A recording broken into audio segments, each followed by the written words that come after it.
அனைவருக்கும் தீபாவளி நல்வாழ்த்துக்கள். தீபாவளி அன்றைக்கி காலையில் எல்லோரும் எழுந்து எண்ணெயை வச்சு சீக்காய் பறித்து தலைக்கு ஸ்நானம் பண்ணணும், கங்கா ஸ்நானம்னு சொல்லுவாங்க.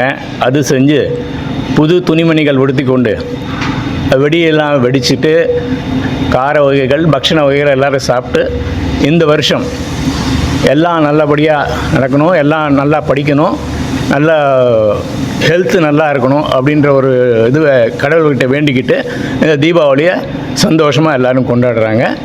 இந்த தீபாவளியை நல்லா சந்தோஷமாக கொண்டாடும்போது நம்ம மட்டும் இல்லாமல் நம்ம சுற்றி இருக்கிறவங்க இந்த ஊர் உலகமே கொண்டாடும்போது நம்ம ரொம்ப சந்தோஷமாக இருக்குது.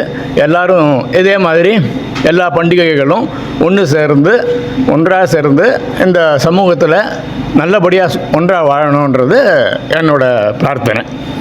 அது இன்றைக்கி நாங்கள் தீபாவளி என் பேர் பாலசுப்ரமணியன்னு, நாங்கள் பள்ளிக்கரணையில் இருக்கோம், அம்பாள் நகரில் இருக்கோம். இங்கே எல்லோரும் எங்கள் ஃபேமிலியாக இருந்து இந்த தீபாவளியை சந்தோஷமாக கொண்டாடிட்டு இருக்கோம். இந்த வாழ்ப்பு கொடுத்ததுக்கு ரொம்ப நன்றி. Thank you. Deepavali. Enjoy and be safe.